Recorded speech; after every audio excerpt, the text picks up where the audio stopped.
Life is hard. Let me just try to scratch my way forward. I'm Angela Duckworth. I'm Stephen Dubner. And you're listening to No Stupid Questions. Today on the show, is enthusiasm the real secret to success? I'm hearing zest. I'm hearing flow. I feel like I'm tasting a wine now. There are hints of oak.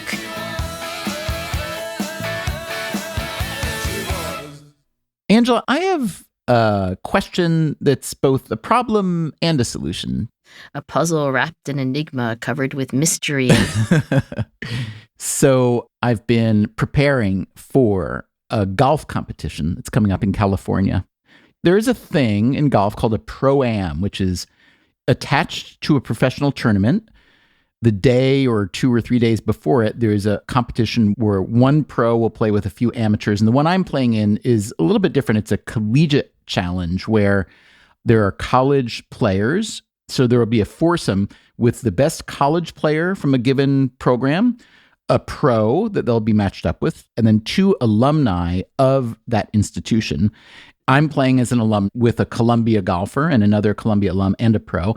And my performance matters almost zero unless we win, which would give some scholarship money to the college. The chances of winning are very slim, but I want to do well. You're competitive. I guess I am competitive, and also I'm competitive with myself. I like improving. Competitive doesn't necessarily mean beating other people, but you're a striver. So I've been trying to prepare for this match, both physically, which is hard in New York City because it's cold, you can't get outside and play, and prepare mentally. So mentally, one thing I'm really focused on is not choking. To do so, I've been reading a book by Gary Player, who's one of the best golfers in history. He's in his mid-80s now.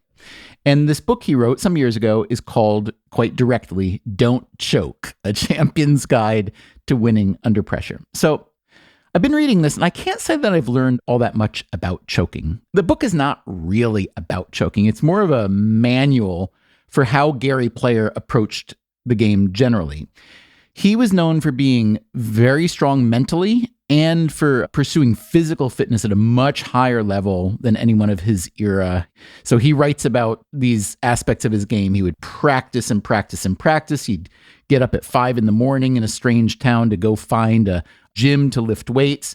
He accepted and really wrestled with the mental challenges and wrestled with choking. Like Michael Jordan or Tom Brady, right? Like the mental game in addition to the game. Exactly. But here's what really struck me. It wasn't about choking. What struck me is that in all these avenues that he's pursuing, the training, the strategy, the physical fitness, there was one word that came up over and over and over again that seemed to underlie everything Gary Player did. And that word is enthusiasm. Enthusiasm. And it surprised me because that's not a word that we typically think about in terms of a championship ingredient. He acknowledges that he's always been one of the most enthusiastic people alive. And his argument is that's what has allowed him to work so hard and succeed. So my question for you is this. Do you agree that enthusiasm is a foundational ingredient of success?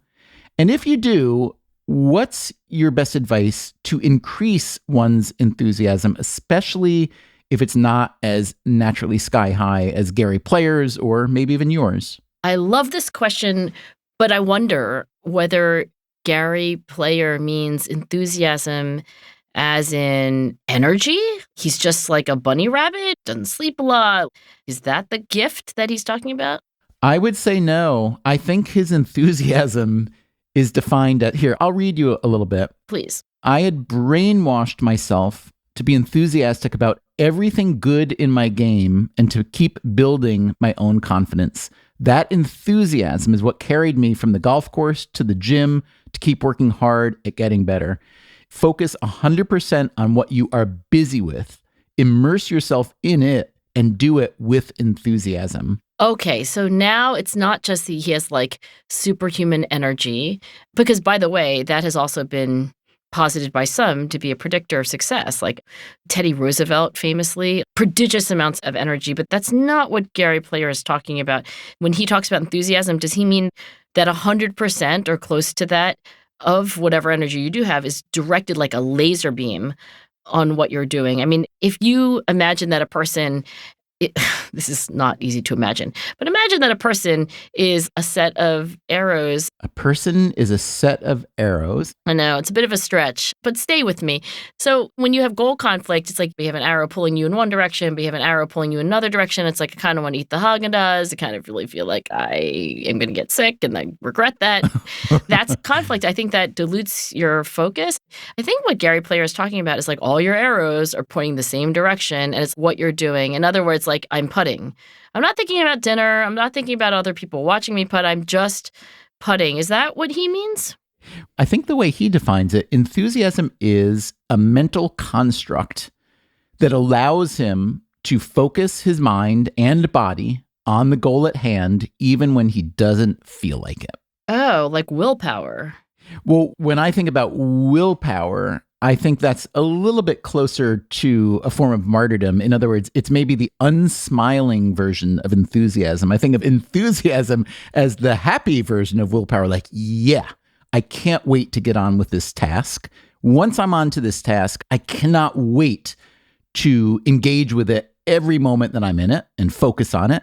And furthermore, as soon as I'm done with this task, I can't wait to get on to the next task. And that you could call willpower, but the way he describes it, it's a very exuberant form of willpower. Right. Is there a word from psychology that's close? What about vitality? There are scientists who study vitality, or sometimes it's called zest. If I were interviewing Gary, I would ask him to complete the zest scale. It's not called the zest test. That would make so much more sense. That would be so good. Maybe the best zest test? And also, there'd be an East version, and then there would be a West version of the best zest test. Yes, that's right. Okay, so this is actually one of 24 tests in the VIA, which is the Values in Action Inventory. These are 24 strengths of character that cultures around the world seem to find admirable. And so it's like self-control and humility and sense of humor, appreciation of beauty. So I'm going to ask you to stand in for Gary Player, and I'm going to ask you to answer on a scale from 1 to 5, where 5 is very much like Gary and 1 is very much unlike Gary. Got it. Here you go. I want to fully participate in life, not just view it from the sidelines. 5.5. I love what I do. 5.5. I look forward to each new day. 1,600. Wow, you really are zesty. Not so good with number scales, but very zesty. Yeah. I have lots of energy. Yeah, 5. Until you hear from me again, it's 5. Just assume it's 5 to 5.5. But keep going. I can hardly wait to see what life has in store for me in the weeks and years ahead. 5. I'm going to read you 2 more. I awaken with a sense of excitement about the day's possibilities. 5. People describe me as full of zest. Yeah. I have to say, it's really boring being this enthusiastic. Kind of one note there, but I do think when Gary Player says enthusiasm, I'm hearing notes of zest. I'm also hearing notes of flow. Flow is like complete attentional absorption in the task at hand. Like when I am doing it, I am only doing this. And I think that what zest and flow have in common is when you are in the flow state, it is zest like in that you feel really alive. Did you ever watch Dear Basketball, the animated short that Kobe Bryant, I think he wrote it. I did not. I haven't even heard of it, and now I feel lesser for not having heard of it. Oh, it's so good. It's his story about growing up as a little boy and then falling in love with basketball. And it's kind of like a love letter to basketball. And then, of course, Kobe Bryant died tragically not long after winning the Oscar for that. One of the lines that I'll never forget is like, he says, "You made me feel so alive." That is exactly how high performers describe being in the flow state. It's like you are kind of like 20% more alive. So I'm hearing zest. I'm hearing flow. I feel like I'm tasting a wine now. There are hints of oak. I think it's probably both of those in part because when people are really great at what they do, they probably have, especially for a physical sport, a ton of energy, and that energy gets directed. I mean, think about a really powerful laser, right? What a laser beam is when all the waves of light are like focused. Gary Player probably had a lot of focus, a lot of zest, and the ability to concentrate his attention and achieve the flow state. And that's a pretty happy way to live life. Angie, can you talk for a moment about what may be a very fine line between enthusiasm, as Gary Player writes about it, and obsession? Because it would also be easy to call him obsessed with golf, but obsession carries a pejorative layer, which I think we would use if he had not been successful. But because he was very successful, we tend to dismiss that association with obsession, even if he clearly was. So are those two sides of the same coin? Are they the same side of a coin? There is a researcher I admire a lot. His name is Robert Vallerand, and I apologize. It's French, so, Robert Vallerand. But anyway, Robert Vallerand studies obsession and he studies passion. He would argue that a passion can be obsessive or can be harmonious.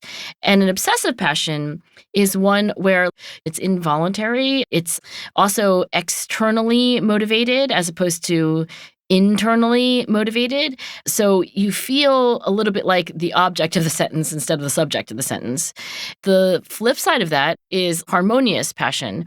And that's where you feel like it's integrated into your life. It's something that you're pursuing for intrinsic reasons, not extrinsic reasons. And generally, what Vallerand finds is that a harmonious passion is good and correlates with good stuff, including the kind of practice that makes people better, like deliberate practice, et cetera. And obsessive passion tends to be not as strongly correlated, in some cases negatively correlated with positive outcomes. I think the lesson is that it's not enough to say complete absorption in what you're doing. There can be a sort of wrong way to do that, which is to get yourself into things where it begins to feel involuntary. And when I think of the gritty people that I study, the gritty high performers, they are obsessed, but it is a voluntary obsession. Still to come on No Stupid Questions, Stephen wonders if there's a life hack that can make him zestier. All I have to do is be like him, and I too will become a championship golfer.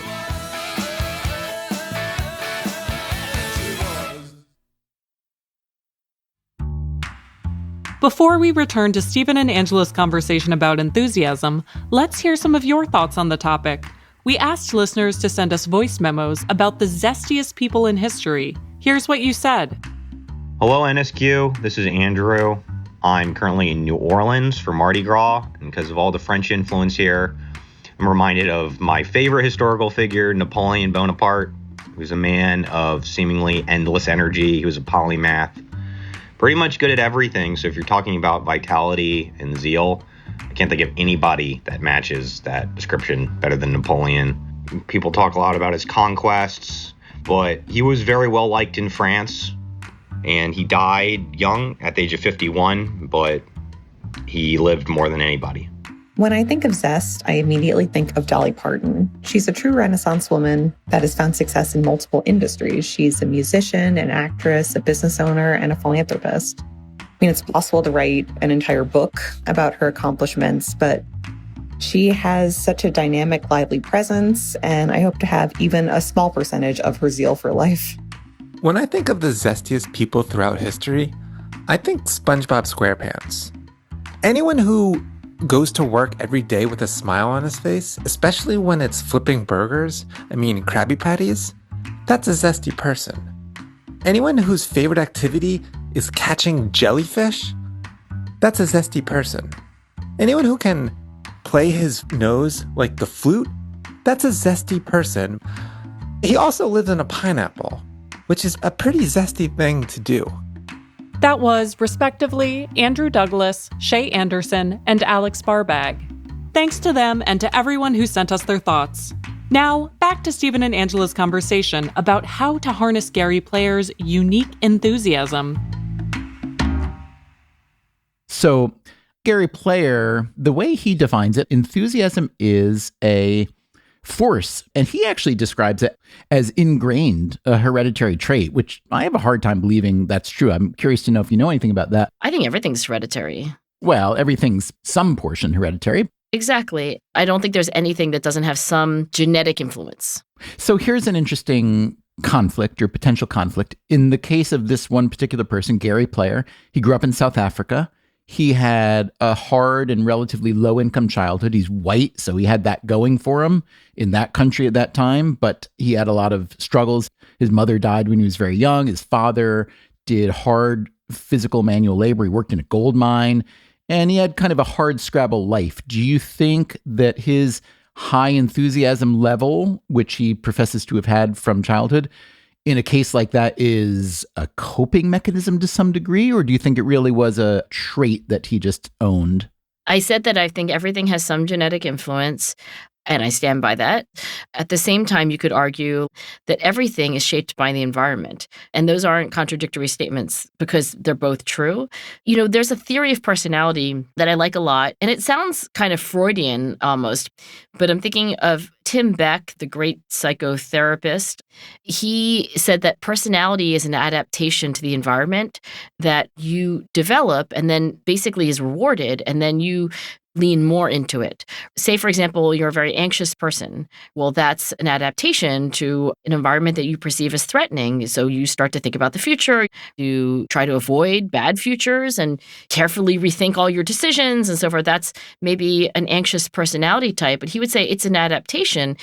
And I think he would say that when it becomes dysfunctional, when it's not serving you or it's too rigid, then it's a maladaptation. And then you go into the realm of psychopathology. But all personality, including healthy personalities, are just adaptations to experience. So maybe Gary Player had a kind of unstable childhood or adversity, that enthusiasm ended up being a kind of coping mechanism or an adaptation that served him. Freud had the same view. Freud thought of almost all behavior as being coping mechanisms. So anyway, I think it could be that childhood experiences made him more enthusiastic. But my natural intuition would suggest that the opposite would have happened, that with all those difficulties, one would, rather than promote this self-belief in like, I can get to the next stage, one would say, wow, life is hard. Let me just try to scratch my way forward, as opposed to setting a very high goal. Now, he might be a terrible example, Gary Player, because he's plainly an outlier. He's literally one of the best golfers in history. And he came from a place where very little conspired to make him that. Jack Nicklaus, one of the other greatest golfers, he grew up the son of a wealthy businessman in Columbus, Ohio, belonged to a country club, played golf and other sports. The path was kind of paved for him. Arnold Palmer, another of the greatest golfers, I believe his dad was the pro or ran, a golf club. So it was a different trajectory for him. And all of this may be post hoc reasoning to help explain why this outlier did so well. But I'm still just incredibly attracted to this notion of, if nothing else, his belief that enthusiasm is at the root of all his success, and therefore he's become an evangelist for all of us to, quote, be more enthusiastic. And I have no idea if that's a good idea or not, because if enthusiasm, as he describes it, is largely hereditary, well, I can't change my genes. If enthusiasm is the product of your own individual life, well, I can't live the life he's lived, and so on. But I guess what I really would like to know from you is, are there any empirical findings suggesting that there are ways to increase one's blank? Call it enthusiasm, call it zest, etc. Even though probably Gary did, I'm guessing, inherit genes that inclined him that way, there is one thing I think we can do that would incline us to have more zest and more flow, and that is to find things that fit. So there's a lot of research on how our interests can either fit well with what we're doing or misfit. Like, I read a whole book on resilience yesterday. I was on cloud nine. I was like, this is amazing. I love this book. I don't want to go to the bathroom. I don't want to answer the phone. All I want to do is read this book. I think I was in the flow state. If you made me read about Russia, like, I don't know anything about Russia. I didn't know that Russia was threatening to invade Ukraine. I'm like, really? Where's Ukraine? So fit is necessary to generate zest. It's so important. And you can say, like, I don't have the God-given gift of flow or zest, but the more you can make your environment fit your personality. Like Tim Beck said that personality is an adaptation to our environment, but also if we can find environments that are well suited for our personalities, then we've got something close to flow. I really want to know whether zest is contagious. Because if we think about leadership, whether leadership is in a corporate setting, political setting, in a family setting, and so on, we do rely a lot on transmission of values and transmission of mood. You know, we model behavior. And so I'm curious if I want to be zestier or have more vitality or enthusiasm, whatever we're calling it, is one way to gain more simply by being more selective in the people and circumstances? Like hang out with enthusiastic people? Let me find the zesty people. I think so. And that's because there's research on emotional contagion. I'm thinking about Sigal Barsaid, who's a very good friend and an organizational behavior scientist. She studies the ripple effects of emotion. Like you come to work, you're kind of in a foul mood, you interact with a person. Well, guess what? They're more inclined to get into a bit of a foul mood themselves. And then they go and interact with two more people. It happens on the positive side as well. Like you come into work and you just got a little extra spring in your step and you're smiling and you're complimenting people. And then they go and interact with two other people. So we know that emotions are contagious. And I think the idea of like, hey, I just want to have a little more enthusiasm, a little more zest, a little more flow in my life. Maybe I'll go hang out with those people who seem to be that way. I think it's great advice. So how would you advise me? Because I started on this little journey trying to not choke in a competition that's coming up. And during the course of that journey, I kind of forgot about choking and got obsessed with enthusiasm. But I don't know now how to harness this finding. Because if I were to listen to Gary Player, I might come away with the thought that all I have to do is be like him and I too will become a championship golfer. Well, I'm realistic enough to know that's not the case. So then I have to be a little bit suspect about the actual value and leverage that this enthusiasm or zest is providing. Should I think, you know what? Zest is a really useful mechanism to produce potentially more flow, more productivity, more happiness, and so on.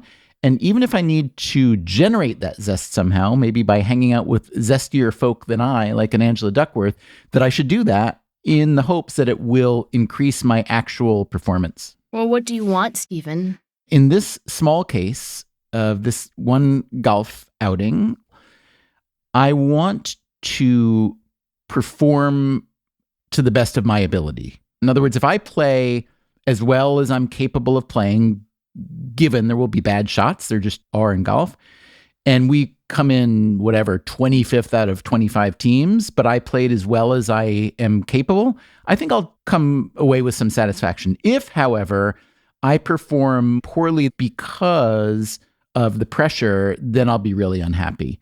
So I've been trying to make a sort of end run around the fear of choking and go straight to enthusiasm, thinking maybe that will supersede. So that's what I want. Okay, well then, here's a little advice on behalf of Mike Csikszentmihalyi, the psychologist who coined the term flow. And I said that the flow state is the state of complete absorption in the task at hand. That's true. But there was another element of flow that bears mentioning, and that it is typically autotelic. So what does autotelic mean? You need to spell and define, please. Oh, this is like the spelling bee. Autotelic. AUTOTELIC. Autotelic. And I can define it, which you don't have to do in the spelling bee. It basically means intrinsically motivated, like the end is itself. The telos, the terminus, the purpose of the activity is itself. You are doing it for its own sake. Stephen, you are not there to win prizes. You are not there to impress anyone. You are there to play golf. That will, I think, be the kind of self-talk that gets you more into the flow state than the kind of like, oh, I think that person probably thinks I'm not as good as the college student on this. Anyway, I think it's good advice for life, right? Can we just say I am definitely not as good as a college student? The college student is a great golfer. I was wondering that. I was like, oh, how do the college students play into this? They're really, really, really good. And many of these college students will be PGA Tour golfers in a few years. So this is the thing. You may not get the best score. You likely won't. You already know that. But you can achieve the flow state because the flow state also is not actually dependent on winning. It's just complete absorption at the task at hand when challenges and skills are well matched and you are doing a thing that you find to be intrinsically rewarding. You are doing it for its own sake. I wrote all that down. I'm going to tuck it inside my golf cap. I should charge you for that. That was good. And before every shot, I'm going to read that little dissertation. And then I will be penalized for slow play and I will probably be disqualified. And if I do choke, It's my fault. I'll know it's not because I wasn't being autotelic, because I will be autotelic. No Stupid Questions is produced by me, Rebecca Lee Douglas. And now, here's a fact check of today's conversation. In the first half of the show, Stephen explains that he came across Gary Player's book while searching for a way to prevent choking during an upcoming golf competition. In episode 341 of Freakonomics Radio, Stephen actually interviewed an expert in why we choke under pressure, cognitive scientist and Barnard College president Sion Beilock. One of Beilock's primary pieces of advice is to inoculate yourself against high-pressure conditions by practicing under conditions similar to those you'll perform under. For example, if you're worried about choking during an upcoming wedding toast, first practice with people watching you. We'll link to the episode in our show notes, just in case you're competing against Stephen and you need a leg up now that he has a hack to the flow state. Later, Stephen says that he thinks that legendary golfer Arnold Palmer had a father who either ran a golf club or played the sport professionally. In actuality, Palmer's father had a much less imposing career. Deacon Palmer was the superintendent, or the greenskeeper, at a country club in Latrobe, Pennsylvania. A job which did in fact allow Arnold Palmer access to the course at a young age. Also, Angela misquotes Kobe Bryant in the Oscar-winning animated short, Dear Basketball. She remembers the quote as, "You made me feel so alive." However, the real quote is as follows: "I played through the sweat and hurt, not because Challenge called me, but because you called me. I did everything for you, because that's what you do when someone makes you feel as alive as you made me feel." Finally, Angela references the work of her friend, University of Pennsylvania professor Sigal Barsaid, on emotional contagion. Some sad news to report. Barsaid died shortly after this episode was recorded at age 56 of a brain tumor. We'll link to her New York Times obituary in the show notes. That's it for the fact check. Coming up next week on No Stupid Questions, Stephen and Angela compare the data on American satisfaction with the direction of our country to satisfaction with our personal lives. Oh, my life? You're asking about my life? Oh, pretty great.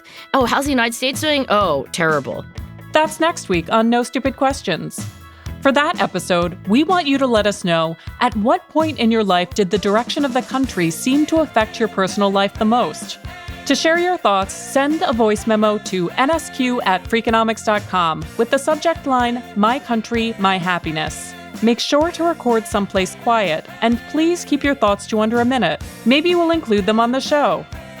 No Stupid Questions is part of the Freakonomics Radio Network, which also includes Freakonomics Radio, People I Mostly Admire, and Freakonomics MD. All our shows are produced by Stitcher and Renbud Radio. This show was mixed by Eleanor Osborne. Our staff also includes Allison Craiglow, Greg Rippin, Gabriel Roth, Morgan Levy, Zach Lipinski, Julie Canfer, Mary DeDuke, Ryan Kelly, Jasmine Klinger, Emma Terrell, Lyric Bowditch, Jacob Clementi, and Alina Coleman. Our theme song is And She Was by Talking Heads. Special thanks to David Byrne and Warner Chappell Music. If you'd like to listen to the show ad-free, subscribe to Stitcher Premium. You can follow us on Twitter at @NSQ_show and on Facebook at NSQ Show. If you have a question for a future episode, please email it to nsq@freakonomics.com. To learn more or to read episode transcripts, visit freakonomics.com/NSQ. Thanks for listening. You cannot play that, Rebecca. You cannot play that even as a blooper. The Freakonomics Radio Network. the hidden side of everything. Stitcher.